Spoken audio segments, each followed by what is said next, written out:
निवडणूक आयोगाने राष्ट्रवादीचं चिन्ह जे आहे ते अजित पवार गटाला दिलं. हे त्यात नवीन काय? ज्यावेळेस शिवसेनेचा निकाल आला, शिंदे गटाला शिवसेना बहाल केली, त्याच वेळेस हे अपेक्षित होतं की देशात लोकशाही संपली, सर्व एजन्सी सत्ताधाऱ्याच्या इशाऱ्यावर नाचत आहेत, ते म्हणतील ते पूर्व दिशा, कायदा कानून काही नियम संविधान आता काही शिल्लक राहिलेलं नाही. त्याची प्रचिती आहे ती.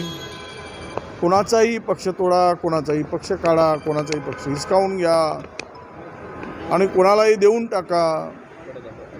हे सगळं जे काही चाललेलं आहे या देशातील लोकशाही संविधान संपवण्याचा, मिटवण्याचा, पायदळी तोडवण्याचा सगळा प्रयत्न चाललेला आहे. त्यात सक्सेस होत आहेत हे दिसतं आहे.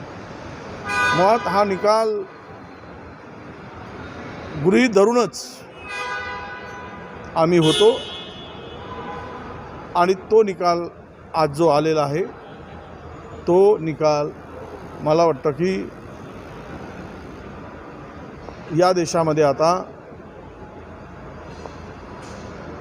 ज्या दिशेनं हा देश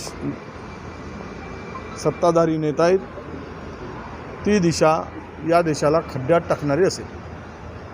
ज्या पद्धतीने त्यात निकालामध्ये असंही म्हटलं गेलं आहे का त्यांच्याकडे जास्त निवडून आलेले जे आहे लोकप्रतिनिधी असल्यामुळे अशा पद्धतीचा निकाल लागल्याचं सांगितलं जातं.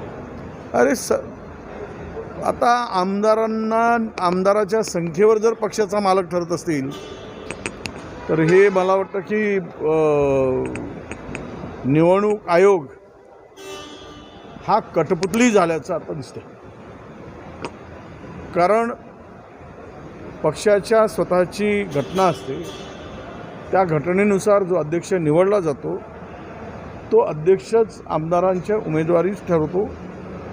त्याच सहीने त्यांना एबी फॉर्मही दिला जातो आणि ती मुदत काही शरद पवार साहेबांची संपली नव्हती. ज्यांनी हा पक्ष ताब्यात घेतला ते त्या पवार साहेबांनाच निवडून दिलेले होते आणि ते त्या पदावर राष्ट्रीय पक्ष म्हणून त्या पदावर ते राष्ट्रीय अध्यक्ष म्हणून कायम होते. आता 40-25 आमदार गेले, 2-4 खासदार गेले म्हणजे पक्ष कोणाच्या मालकीचा ठरतो.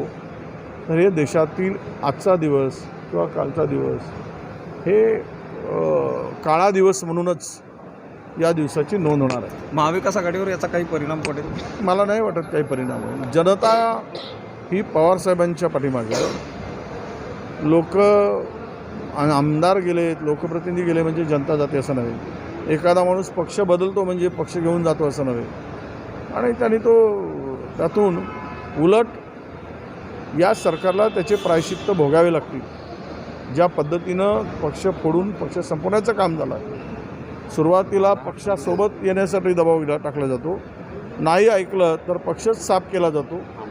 हे मला वाटतं की येणाऱ्या काळात भाजपाच्या अधोगतीची सुरुवात ठरणार आहे. मराठा आरक्षणासाठी विशेष अधिवेशन बोलावलं जाणार आहे का?